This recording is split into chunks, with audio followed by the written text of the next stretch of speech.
Sou a Tânia, vivo em Casa Branca, no concelho de Sousel. Sou o Nelson, o pai das gêmeas Camila e Luana e a Lara.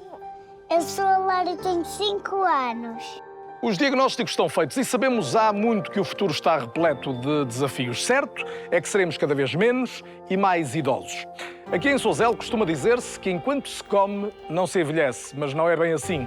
Os relógios não param e os cabelos brancos são agora mais em cada rua. No entanto, há famílias como a da Tânia e do Nelson que contrariam esta tendência. São, aliás, exemplos inspiradores que se replicam pelo país, em famílias, empresas, até cidades inteiras.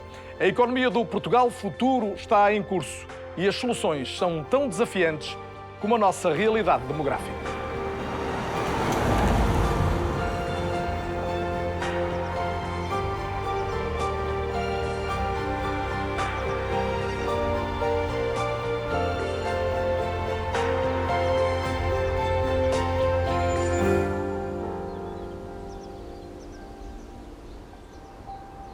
Meu dia, acordo, preparo-me a mim, vou acordar as gêmeas, depois vou deixar a Lara no prolongamento, vou deixar as gêmeas e vou para o meu local de trabalho. Sou cozinheira no lar.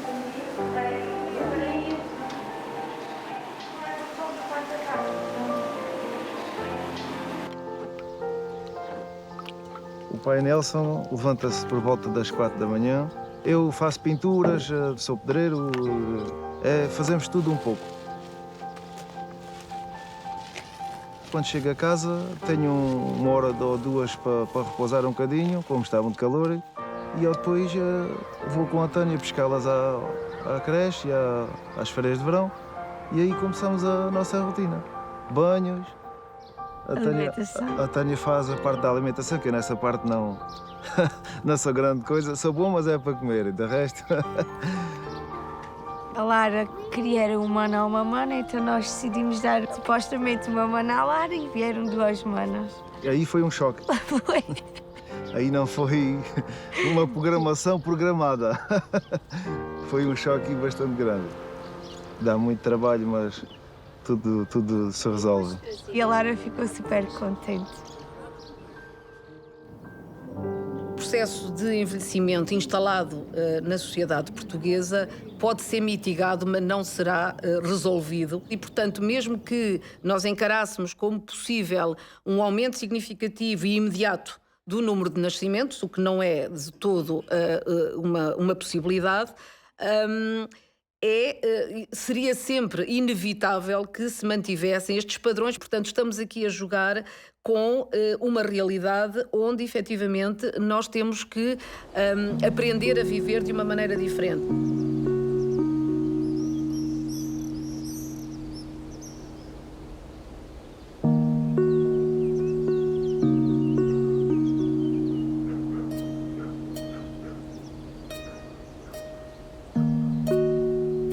Se nós pensarmos que entre 2009 e 2020 tivemos uma perda de cerca de 20 mil pessoas por ano na população portuguesa, podemos imaginar qual é que é o efeito na economia portuguesa de desaparecer uma pequena cidade com cerca de 20 mil pessoas por ano. Ou seja, todo um conjunto de atividade económica que estava à volta dessas pessoas que desaparece.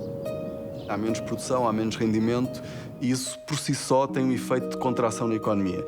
Nós pensarmos o que é que acontece, por exemplo, ao mercado da habitação, ou seja, há casas que ficam vagas, que não são habitadas, há eletrodomésticos que deixam de ser comprados, vestuário, restaurantes que deixam de ser frequentados, porque temos uma população ativa mais reduzida e significa que temos menor disponibilidade de trabalho, e por isso vamos ter menor capacidade de produzir e por isso quando nós temos a redução da população, a menos que haja formas de compensar essa redução da população ativa, nós temos necessariamente uma redução do produto. Se nós levarmos este exemplo ao extremo, ou seja, se estivermos a reduzir a população, até ela desaparecer, desaparece a economia, desaparece a sociedade, desaparece a produção.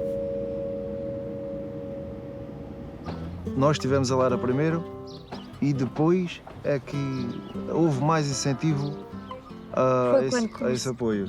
E eles começaram a alargar as doações de dinheiro e as malas, esse conjunto todo de ofertas que eles dão. quando há um imprevisto, os avós normalmente falham sempre ao trabalho deles para ajudar a gente. É indiscutível isso. Toda a gente ajuda. Até os vizinhos ajudam. Até os vizinhos, exatamente. Tenho muito receio de ter que sair da Casa Branca, do Conselho de Sozel, em questões de trabalho, principalmente o trabalho do Nelson, muito instável. Os dias que correm, não está nada fácil, cada vez tudo muito mais caro. E então temos muito receio disso, por causa de termos as 3 filhas, de termos que ir para outro sítio onde não tenhamos ajudas nenhumas por parte do Conselho e também... E família. Isso então, Ajudas de sair família. daqui... Isso era considerar-se o chão debaixo dos pés, agora.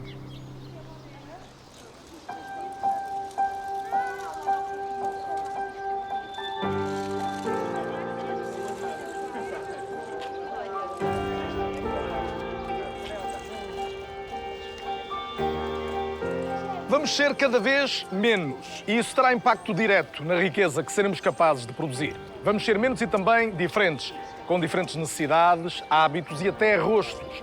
E através dos nossos rostos há de contar-se a passagem do tempo. Seremos mais experientes e com o cabelo gradualmente mais prateado. E num país onde o número de idosos cresce e o do número de jovens é mais pequeno, não se trata apenas de criação de riqueza. Ela será distribuída por um número crescente de reformados. Os contribuintes, a população ativa, vão ter de garantir o pagamento da dívida, que em termos relativos é a 3ª maior da União Europeia, e também o financiamento decisivo do Estado Social.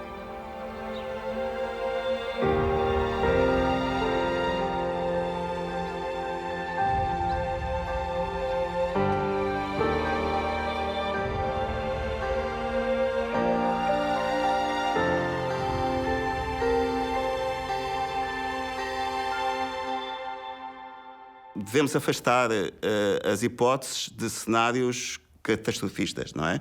Portanto, não está iminente uma crise do Estado Social. Mas, se, de facto, a produtividade não crescer tanto como é necessário, se a taxa de fecundidade não recuperar para níveis mais próximos da média europeia, então sim, vamos ter uma crise grave de financiamento da Segurança Social e que se vai traduzir por uma pressão sobre o equilíbrio orçamental e, portanto, no caso de ser necessário recorrer a receitas extraordinárias, vamos ter aqui um problema de saber onde é que vamos buscar exatamente esses recursos adicionais. So, are our futures written in stone in higher taxes? I think yes. It will be something that is required to fund the needs of the future. And as the debt in the economy rises, it has to be sustained, it has to be financed. And in order to finance it, you'll need a combination of both. You'll need people to pay higher taxes, but you also need higher inflation. And that higher inflation is a tax on us. We don't necessarily realize it, but when we pay more for food, when we pay more for gasoline, but our incomes don't rise as quickly, it's a tax on everyone. So yes, we will be paying higher taxes in the future. Após décadas de acentuado crescimento económico, uma média de 4% ao ano entre 1960 e o ano 2000, Portugal foi considerado um caso de sucesso a nível global. No entanto, o início do milénio trouxe um desacelerar súbito desse crescimento que o país ainda não conseguiu superar. E se sobre o futuro sabemos que não será o aumento da população a garantir uma maior geração de riqueza, é certo que é necessário pensar num novo modelo económico. Com menos portugueses a produzir e, por isso, também a contribuir, é fundamental que cada um individualmente possa gerar mais valor. Nas próximas décadas, o modelo de crescimento da economia portuguesa deve assentar em setores de produtividade elevada. O que é que isto significa? Significa que são setores que produzem bens e serviços diferenciados, diferentes do que é produzido no resto do mundo e para isso é necessário que esses setores sejam setores altamente produtivos. Até hoje as empresas portuguesas têm competido fundamentalmente pelo preço, isto é, fazemos coisas bem feitas, mais baratas. Ora, nós para termos mais produtividade não podemos fazer só mais baratas, temos que fazer coisas que são únicas e que para as comprarem vão ter que pagar um preço mais alto. E as coisas únicas são aquelas coisas que resultam de boas ideias. O que tem que acontecer é aquilo que nós chamamos de uma meta-ideia. Ou seja, uma ideia que faça com que a economia ou a sociedade seja capaz de produzir mais ideias. Ou seja, como é que as nossas instituições se organizam de forma a serem amigáveis da inovação, a serem capazes de que haja estímulos à produção de mais ideias, haja capacidade de que essas ideias sejam aquelas que depois podem ser transferidas para a empresa e transferidas depois para a riqueza que é produzida na economia. E o exemplo do que aconteceu na Covid é um exemplo muito óbvio, não é? No início, o nosso grande objetivo, já tínhamos todo um conhecimento do percurso que é necessário fazer para o desenvolvimento das vacinas e o que é este desenvolvimento. É tudo aquilo que normalmente se designa por estudos não clínicos. É tudo o que é preciso fazer em laboratório para termos a aprovação para começar a fazer os ensaios em humanos, os ensaios clínicos. Nós posicionamos exatamente nessa forma, todo o desenvolvimento não clínico e o desenvolvimento clínico. E para isso, na parte da produção, contamos desde o início com parceiros de produção que nos permitem, obviamente, ter as vacinas para esta fase. E aquilo que foi o nosso primeiro objetivo foi nós temos que desenvolver rapidamente algo para ter uma solução interna, para ter uma solução para Portugal. A INCEP foi criada em 2013 como uma spin-off da Universidade do Porto. Mais concretamente no Instituto de Ciências Biomédicas Abel Salazar, e com esse conhecimento criamos uma empresa. Aquilo que foi o nosso foco desde o início foi arranjar soluções para infecções bacterianas. Depois de desenvolvermos a vacina, com o retorno que a vacina dá, então com isso vamos financiar o produto dos anticorpos. Mas, felizmente, e com essas parcerias com farmacêuticas, também com uma parceria com a Fundação Bill e Melinda Gates, nos mostraram que isto não, se calhar vocês podem desenvolver isto já, porque é algo que ou seja, há países onde realmente o vacinar é complicado. E, além disso, há muitas pessoas que aparecem já no hospital, já com uma infecção, e precisamos de uma solução para isso, porque os anticorpos não estão a funcionar. Então, essas parcerias permitiram-nos o desenvolvimento desse produto que estamos a fazer, dos anticorpos monoclonais, ou antecipar, pelo menos isso, antecipar os nossos planos para esse desenvolvimento, e para nós foi fundamental. Mas, acima de tudo, ou igualmente importante, pelo conhecimento e pelo encaminhamento que nos deram. E sim, foi isso que nos permitiu, desde já, ter 2 produtos em desenvolvimento, a vacina já pronta para avançar para ensaios em humanos e os anticorpos monoclonais já numa boa fase de desenvolvimento. The country's business leaders, the country's leading academics, and the country's government need to sit together. And it's something called industrial policy in a very loose sense, where you say, we think this is probably where the winners and losers are going to be separated. The winning sectors in the future probably look like this. And this is where we should concentrate a little bit more of our effects. That kind of vision can help. Now, many people may not know that Silicon Valley in California was actually funded by military funding. It was a process that was created out of thin air when the military decided to encourage technology. The Pearl River Delta in China is purely a government-funded finance project where they took a huge part of China, started it from nothing but mud and sand and rocks, and have turned it into the 10th largest populous region in the world today. So something along those lines, I think, can really help countries. Foram mais de 4 décadas de uma ditadura que sufocou o país e deixou marcas ainda visíveis quase meio século depois de ter terminado. Portugal é ainda o país da União Europeia com menos população a completar o ensino secundário. No entanto, têm sido notáveis os progressos entre as novas gerações e no grupo dos 25 aos 34 anos está já acima da média europeia em relação à percentagem de pessoas que têm um curso superior. Continuamos a assistir ao aumento da escolaridade média da população, sendo expectável que desse aumento resulte em uma maior capacidade de criar riqueza e também uma melhoria sensível dos nossos níveis de bem-estar. A educação não dá tudo, é preciso dizer isto. Mas a educação dá uma série de dimensões, se de facto na escola se transmitirem essas competências, que é, do meu ponto de vista, e desde pelo menos o iluminismo, que na Europa se acredita nisso, e nos Estados Unidos, que a educação é o meio de não só tornar os seres humanos melhores, mas tornar as sociedades melhores. E uma sociedade melhor também pode ser uma sociedade mais produtiva e que conduza a mais rendimento.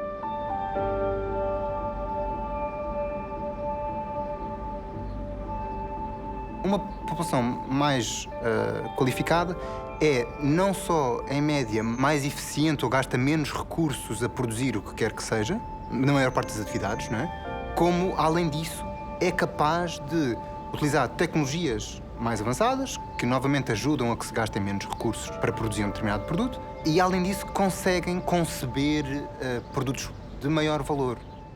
À medida que a população se torna, ou que a força de trabalho se torna mais qualificada, isso significa que, idealmente, a economia também ela se desloca na direção de produzir bens e serviços de maior valor acrescentado, não é? E isso é o crescimento, esse é o crescimento económico.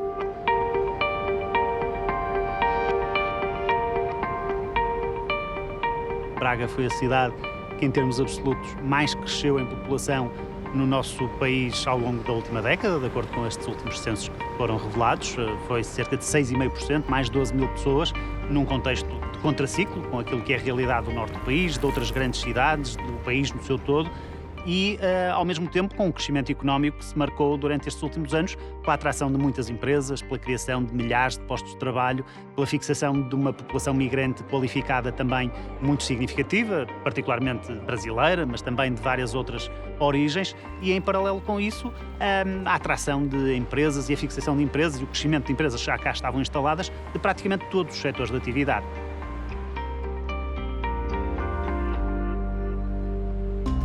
Neste momento podemos apontar aqui para 189 startups que fazem parte da nossa comunidade. Estas 189 startups dividem-se pelos nossos diferentes programas, portanto, 84 startups que passaram pelo nosso programa de incubação. Atualmente temos 19 startups incubadas fisicamente na Startup Braga, mais 50 que fazem parte do nosso programa de incubação virtual. Além disso, há um número de 76 startups que já passaram pelo nosso programa de aceleração, e destacaria aqui, sem dúvida, o número de empregos criados, mais de 1000 empregos criados por estas startups da comunidade, destacando aqui que estamos a falar de empregos altamente qualificados, na grande maioria dos casos, e destacar também o número de investimento angariado destas startups, que já ultrapassa os 363 milhões de euros. Portanto, entre este número de postos de trabalho criados, este número de investimento angariado, penso que é uma boa síntese daquilo que tem vindo a ser o contributo da comunidade de startups e de empresas emergentes do ecossistema de Braga para o país.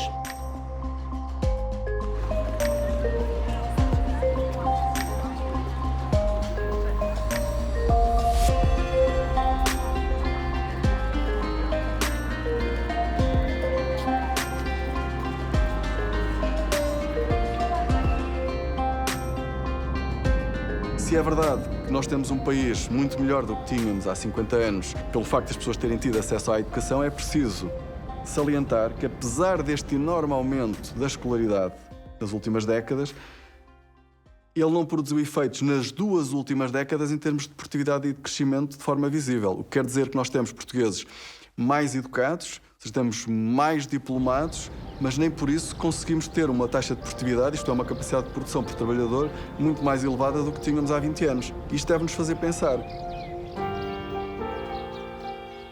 Somos desde há séculos um país de imigrantes, de gente que parte. A ambição, a procura do novo, o desejo de ter mais, estão inscritos no nosso ADN.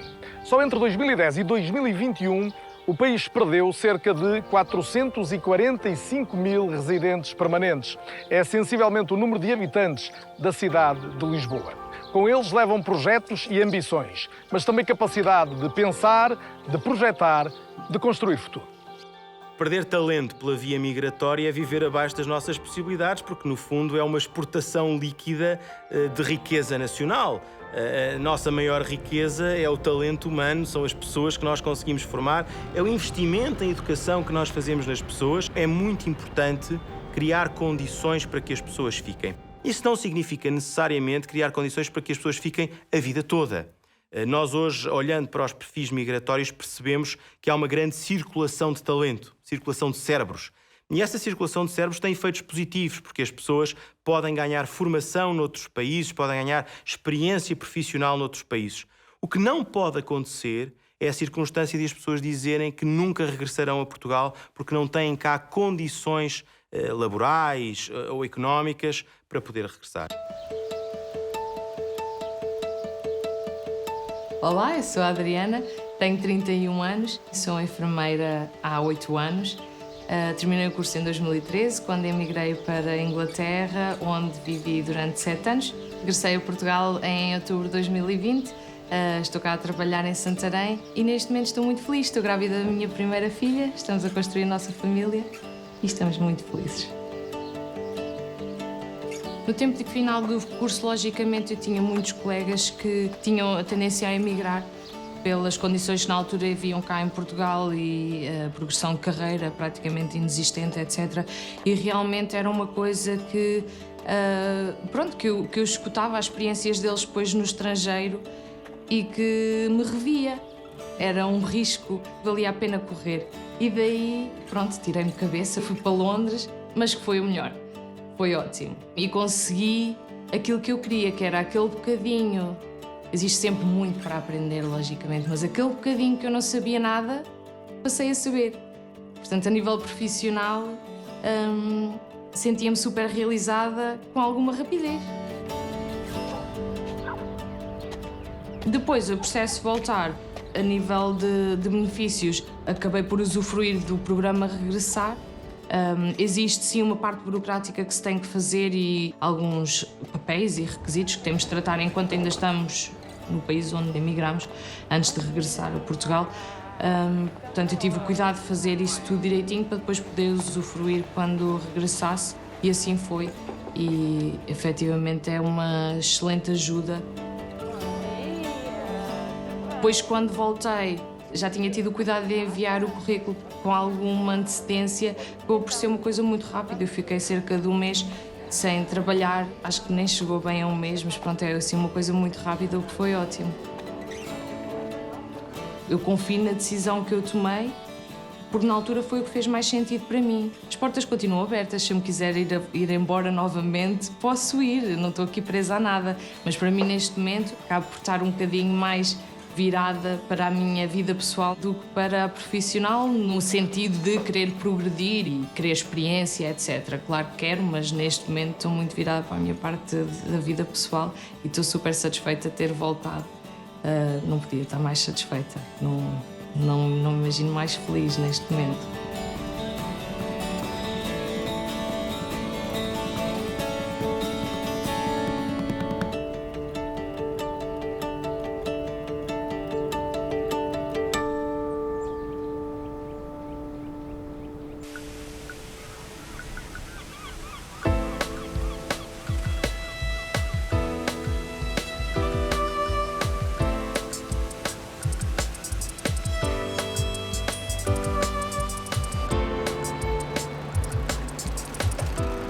Meu nome é Joe Patton, eu tenho 43 anos, eu sou dos Estados Unidos, eu sou neurocientista e diretor do programa de neurociências aqui na Fundação Champalimau.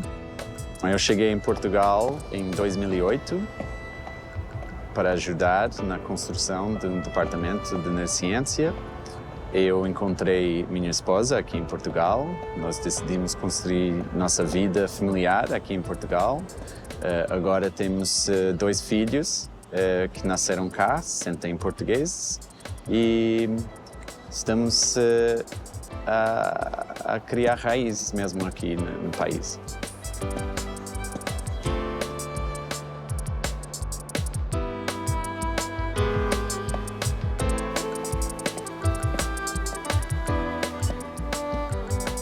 Têm sido notáveis os progressos do país nas últimas décadas. Após a Revolução, Portugal era um país pobre, analfabeto e em que a proteção social era pouco mais que uma miragem.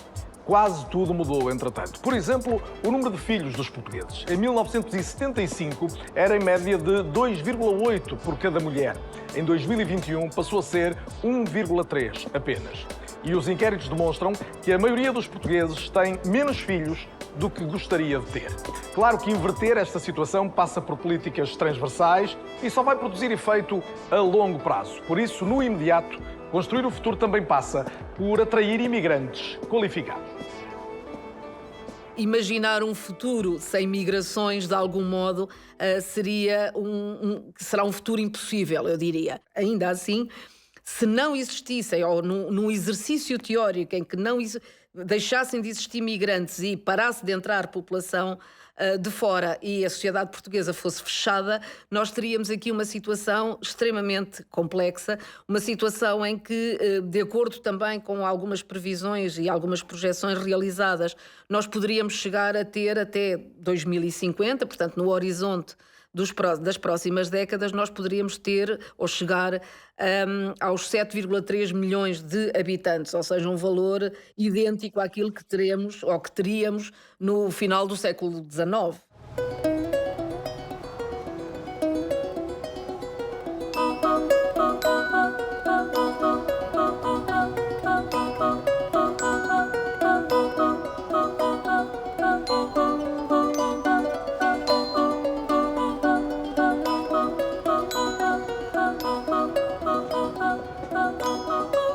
Eu estava a terminar meu doutoramento em Nova York, na Universidade da Colômbia, e eu estava curioso sobre um novo projeto que estava sendo lançado da Fundação Champalimau para construir um novo departamento na área de neurociência em que eu foco. Eu sempre gostei da ideia de viver fora do país e ter essa experiência da vida. E eu pensei, bem, parece um projeto interessante, tem cientistas bons envolvidos. Eu vou lá, fico lá 5 anos, começar meu programa de investigação no meu laboratório e depois eu volto. Era a minha ideia nessa época. Agora, 14 anos depois, eu estou aqui. Sinceramente, eu acho que seria difícil encontrar um lugar que é tão confortável e estável para construir uma vida. Nós só vamos conseguir atrair talento neste mundo global de competição pelo talento se tivermos políticas ativas de atração desse talento. E essas políticas ativas são desenvolvidas pelo Estado em articulação com os privados. Os países andam à procura de mecanismos que lhes permitam atrair imigrantes qualificados. Portugal é um país que tem uma excelente tradição de integração de imigrantes. Há um índice internacional chamado MyPEX, que faz um ranking dos países com melhores políticas de integração de imigrantes. Portugal tem estado nos últimos 10, 15 anos sempre entre os 3 primeiros lugares, muitas vezes em segundo lugar, logo a seguir à Suécia. Portanto, tem aqui condições naturais e regulatórias muito favoráveis. Eu acho que é muito importante somar a estas características naturais também aspectos de política ativa. Portanto, se nós tivermos políticas que atraem os imigrantes, mesmo que o nosso crescimento económico seja inferior a alguns de outros dos nossos parceiros europeus, é possível que Portugal se torne muito competitivo na atração de imigrantes como um somatório destes fatores. Portugal é um lugar incrível para morar. Se junta a qualidade de vida, a situação política, o ambiente e a cultura. É uma vida muito gostoso. Eu sou chefe de um laboratório que faz investigação fundamental. Nós estamos a tentar entender os princípios de funcionamento do cérebro, focado especificamente na área de aprendizagem, cognição e controle motórico. Também eu sou diretor do programa de neurociências aqui, então eu estou responsável por direção e visão do departamento em geral e também, mais recentemente, eu comecei a construção de um novo projeto. Então, vamos construir um instituto muito ambicioso aqui perto da Fundação, que vai juntar inteligência artificial, neurociência de comportamento e saúde para investigar e desenvolver novas terapias digitais focado em doenças que afetam ou envolvem o cérebro.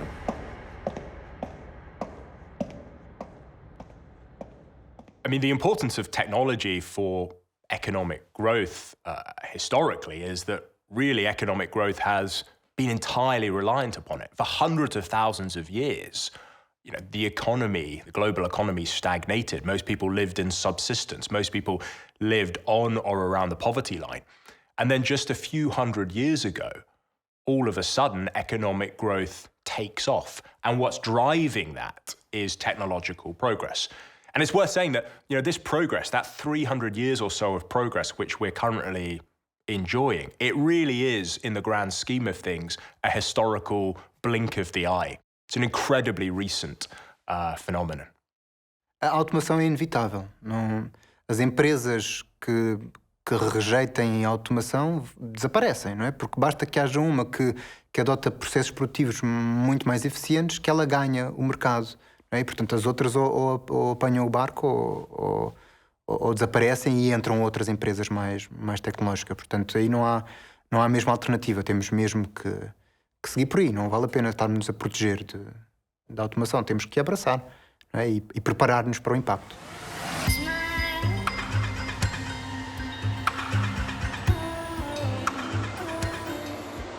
Ou seremos todos 4.0 rapidamente, ou seremos todos zero no futuro muito próximo. Por tudo aquilo que a indústria 4.0 nos permite, do funcionamento da fábrica, da informação online, de tudo aquilo que nos aporta em termos de produção, de facilidade de produção, de tudo que neste momento temos disponível online através da indústria 4.0. A Moveco trabalha com um determinado tipo de clientes. Estamos ao serviço desses clientes. Nós tentamos todos os dias ser um valor acrescentado para o mercado que trabalhamos, para os clientes que trabalhamos. Dentro daquilo que é a nossa versatilidade produtiva, portanto, abrangemos diversas áreas dentro da área do mobiliário. Portanto, tentamos todos os dias ser um valor acrescentado para as pessoas que trabalham connosco, desde as nossas pessoas, desde os nossos clientes, desde os nossos fornecedores. Portanto, tentamos dar aqui uma holística à volta daquilo que é a nossa envolvência enquanto empresa. Eu não vou dizer que foi uma coisa absolutamente fácil, mas a familiarização das pessoas com as tecnologias faz parte do dia-a-dia. Portanto, no nosso caso foi efetivamente igual. Mesmo pessoas com uma determinada idade, que à partida se pensavam que não iam ter tanta apetência para trabalhar com as novas tecnologias, houve uma adaptação efetivamente muito rápida e hoje não prescindimos da indústria 4.0. Já não prescindimos da informática. Portanto, o marceneiro já não prescinde do seu monitor, de ter acesso a tudo informaticamente, porque a agilização é de facto muito maior. Portanto, as vantagens são enormes. Foi fácil. Os computadores não entraram na nossa vida na Moveco. Todos nós já tínhamos em casa o nosso computador para trabalhar, fazer um e-mail. Aqui foi só pegar, entrar no computador e ter uma mínima informação do que eram os programas que nós íamos consultar e a partir foi crescendo, fomos atualizando, um ensinava o outro. Fomos aprendendo no dia-a-dia. Alguém sabia mais coisas, passava-nos a nós o conhecimento e nós íamos sempre crescendo. Quando chegou a estes computadores, foi fácil, já cá estava tudo. Porque isto percebo eu. Pensamos muito futuro todos os dias e as tecnologias fazem parte desse futuro, a digitalização faz parte desse futuro, portanto estamos sempre um bocadinho, tem a ver um pouco com a nossa ambição e a forma conforme nós olhamos para as coisas. Estamos sempre a olhar um bocadinho para o futuro e olhar um bocadinho lá para a frente.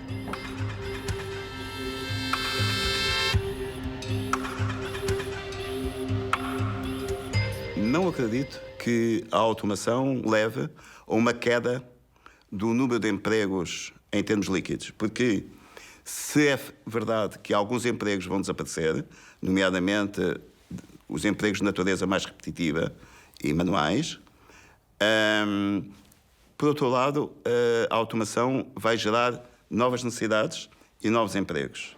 E para que se possa responder sem perda de emprego, é necessário requalificar as pessoas.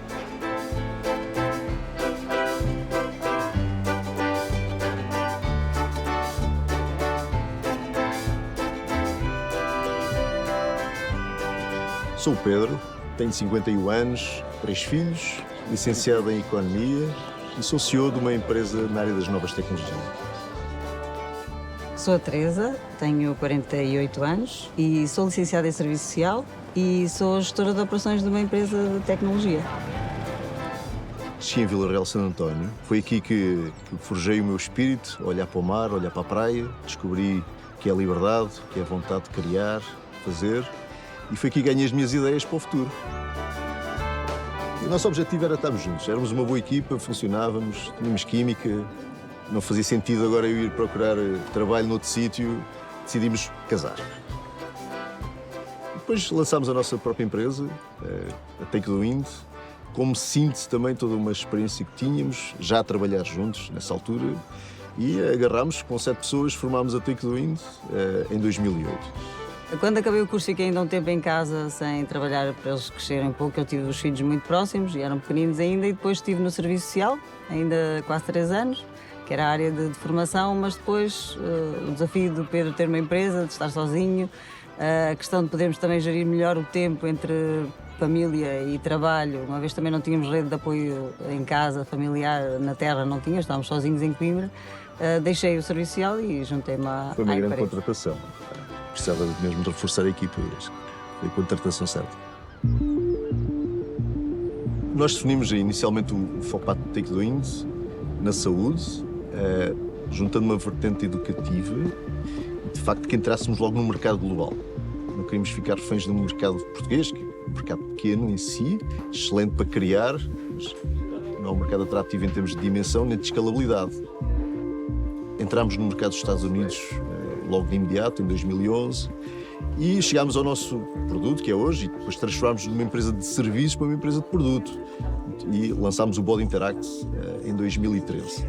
Ele foi preparado 2 anos antes, e o conceito era simples, um paciente virtual, muito parecido a um paciente real, onde eu pudesse treinar com segurança, com capacidade de repetir, capacidade de entender os meus erros, capacidade de falhar. Muito como acontece nos simuladores de voo. Nós, quando andamos de avião, queremos acreditar que o piloto fez N horas de simulação de voo e experimentou várias situações e soube resolvê-las em ambiente de simulação tranquilo. E o Body Interact faz muito isto.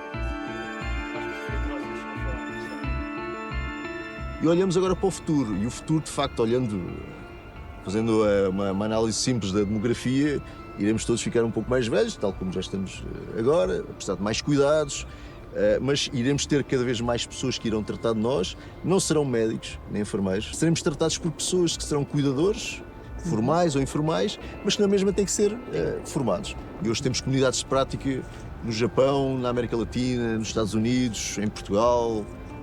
Cobrimos 51 países neste momento, e um dos segredos é que, de facto, pôr as pessoas a falar. De facto, é assim que tanto se consegue desenvolver a empresa como se consegue adotar um produto em muitos países. Vai ser mesmo um mundo novo aquele que habitaremos no futuro, e muito por causa da tecnologia, que impõe regras, cria tendências, derruba obstáculo após obstáculo. Não é a única responsável, mas é uma grande aliada numa das mais revolucionárias transformações deste início de milénio: o aumento da esperança de vida, que tudo indica, aliás, vai manter-se no futuro próximo. A verdade, e este número é significativo, é que em 2001 havia 600 pessoas em Portugal com 100 anos de idade ou mais. Passados 10 anos, esse número já era superior a 1.500, e em 2021 eram quase 3.000 os portugueses centenários. There have been extraordinary increases in life expectancy, and the most important change for me that's happened is the young can now expect to become the very old. That's never happened before. Being old has always been something that only happened to a minority, reaching 80 or 90. That's great, because if we have more time, we can do more things, and we can structure our life in a different way. But if we don't realise we're living longer, if we don't realise that whether you're 20, 50 or 70, you've got more time ahead of you than past generations, then we don't prepare for that. And then we run the risk of not seizing the opportunities of long lives, but dealing with the problems of long lives. So this, for me, is, I think, one of the most important human challenges we face as a society and as individuals. How do we prepare for that longer future? Quando pensamos em todos os desafios que uma vida longa nos pode trazer, eu diria que o mais importante é a manutenção de uma boa saúde. A saúde é um determinante importante para muitos dos outros aspectos em que nós depois teremos que nos focar numa vida mais longa, nomeadamente poder conciliar diferentes atividades profissionais, poder pensar em mudar de atividade profissional, poder cultivar as nossas amizades, poder ter um bom relacionamento. Se não tivermos saúde, eu penso que será difícil que possamos cumprir com todas estas tarefas que uma vida longa exige. Nós sabemos que vamos todos, felizmente, viver mais tempo, e isso vai acarretar que o número de pessoas que vão ter doenças que dependem, digamos, do envelhecimento vai aumentar. Os japoneses têm uma classificação muito engraçada para os centenários. Eles já chamam aos centenários que têm entre 100 anos e 104 centenários júniores, porque depois os centenários são os que têm mais de 104. Portanto, obviamente isto é uma imagem, é exagerado, mas isto reflete de facto que vamos ter mais pessoas em idades mais avançadas. E, portanto, vamos ter mais pessoas com doença de Parkinson, vamos ter mais pessoas com doença de Alzheimer e com doenças em que a idade de facto é um fator de risco. Aquilo que o CNS, de alguma forma, procura oferecer é fazer com que os doentes que felizmente têm a possibilidade de ser por nós acompanhados beneficiem daquilo que a ciência hoje nos diz. Depois a pergunta que devemos fazer é se toda a população hoje tem acesso a este tipo de cuidados e infelizmente é com alguma pena que eu digo que não. E no fundo este é um alerta para todos, é um alerta para as entidades políticas, é um alerta no fundo para toda a comunidade, porque isto é um problema global, é um problema da sociedade e não apenas de quem tem a doença ou dos familiares ou dos cuidadores ou dos políticos. Portanto, estamos preparados para a avalanche de doentes que aí venham com este tipo de doenças? Eu diria que não. O facto de virmos a ter alterações demográficas que só por si vão levar a um aumento, no fundo, da população que vai ser afetada por estas doenças e, consequentemente, do número de doentes, vai obrigar-nos a mudar os cuidados deste formato clássico que é as pessoas irem ao hospital a uma consulta para irmos nós próprios, no fundo, intervir na comunidade e intervir na casa das pessoas, por forma a respondermos àquilo que claramente vai ser uma necessidade do ponto de vista de saúde pública. E, por consequência, esta fusão entre alterações demográficas e cuidados de saúde é mandatória e não é uma opção. A vida pode ser vista como um jogo de criatividade e resiliência, feita de desafios, mudanças, mas também muitas oportunidades. No mundo em que viver até aos 100 anos será cada vez menos invulgar, há uma silver economy, uma economia prateada, que vai, de certo, emergir. If aging well is incredibly important, then I think it's those industries that are going to be important. So we need to have a big new preventative health sector. But also food and beverage, healthy food and beverages will be really important. There'll be a huge supplement industry because although people are prepared to pay money to be looked after when they've got dementia, they will spend a fortune to avoid getting dementia. Then, of course, the leisure sector. As people get older, they tend to want to have more leisure and do things with their time rather than have more things. Da mesma maneira, podemos também almejar em conseguir ter um relacionamento familiar durante mais tempo com os nossos entes queridos e com os nossos amigos, não é? Que ficarão connosco por muito mais tempo. Portanto, nesse aspecto, de facto, são oportunidades fantásticas, não é? Para podermos viver a nossa vida e planeá-la a longo prazo, que, aliás, é o que todos desejamos, não é? Quando perguntamos nos inquéritos até quando é que as pessoas querem viver, a maioria das pessoas diz que gostava de viver até aos 90, 100. E, portanto, é algo que as pessoas ambicionam.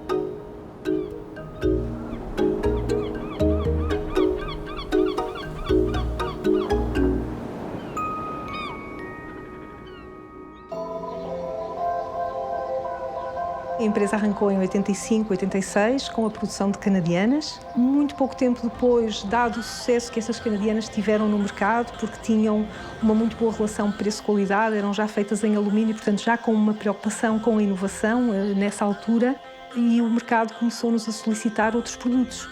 Porque não andarilhos? E pouco depois começamos a fabricar andarilhos. Porque não cadeiras de rodas? Pouco depois começamos a fabricar cadeiras de rodas e temos seguido até hoje nessa senda. Naturalmente, a empresa tem vindo a crescer, tem vindo a encontrar outros mercados, mas com esta atitude inicial que continua, que é o de termos um DNA produtivo fortíssimo e está imbuído, penso eu, que em todos nós que trabalhamos na empresa, o sentimento e a noção clara de que trabalhamos para pessoas que necessitam dos nossos produtos. E para isso temos um leque muito alargado de produtos para dificuldade na mobilidade, para dificuldade naquelas funções e naquelas atividades que, quando estamos bem, são triviais, mas que mais à frente no nosso ciclo de vida necessitam de produtos e de equipamentos de apoio. Nós temos sentido um crescimento da procura. Naturalmente, acompanhamos o crescimento ou o envelhecimento populacional em Portugal. Está a acontecer um pouco por toda a Europa e também noutras latitudes. E há, em paralelo, não só um crescimento, como também um incremento de solicitações de equipamento específico que provavelmente há 10, 20, 30 anos nem era conhecido no mercado. Enquanto empresa temos vindo a crescer, os espaços também, e, portanto, a nova fábrica que está em construção neste momento será um pilar mais fundamental que nos permita ter as condições adequadas de espaço, tecnológicas, a nível de recursos humanos, para poder continuar esta senda e poder continuar a progredir e a crescer. Portugal, para aumentar a produtividade, vai ter que ir atrás desses mercados. E esses mercados, que representam, no fundo, necessidades de uma população que tem problemas novos, associados precisamente ao envelhecimento, nós temos, como sociedade e como economia, que participar na resolução desses problemas. Setores como, por exemplo, o turismo, vão ser muito afetados por este envelhecimento e há uma dimensão que pode ser muito positiva. Estas pessoas têm mais tempo, se tiverem rendimentos adequados, podem fazer mais turismo, mas será um turismo diferente. O turismo interno ganhará expressão e o interno a Portugal é o turismo europeu, diria eu. Porque nós temos uma população na Europa a envelhecer muito, ou seja, que tem rendimentos elevados e que Portugal, sendo um país seguro, tendo um sistema de saúde que funciona razoavelmente bem, pode ser um país bom para vir passar férias.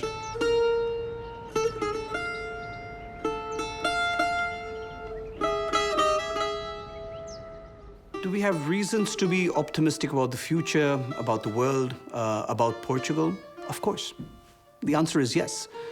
The answer, however, is a qualified yes, because there are also reasons to be for pessimism if we don't act. We have to act very early, we have to act in a strategic way, we have to act in a rational way. Se nós tivermos a informação e se enfrentarmos os problemas de frente, se não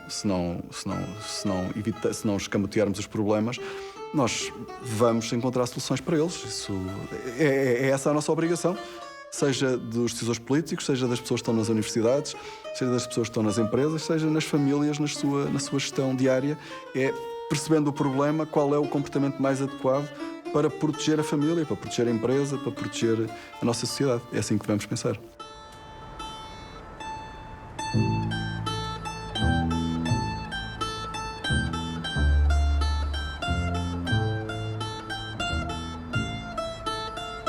O fado, que é português, transporta sempre melancolia e pode até significar um certo pessimismo de quem se foca na parte e acaba por perder o todo.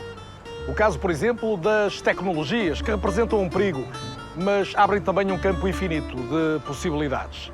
Verdadeiramente conhecemos a realidade de hoje, mas desconhecemos que surgem já respostas inovadoras para muitos dos problemas de amanhã. Verdadeiramente olhamos o futuro como uma incógnita e não temos sequer noção, tantas vezes, de que surgem respostas para perguntas que nem sequer imaginamos ter de vir a fazer.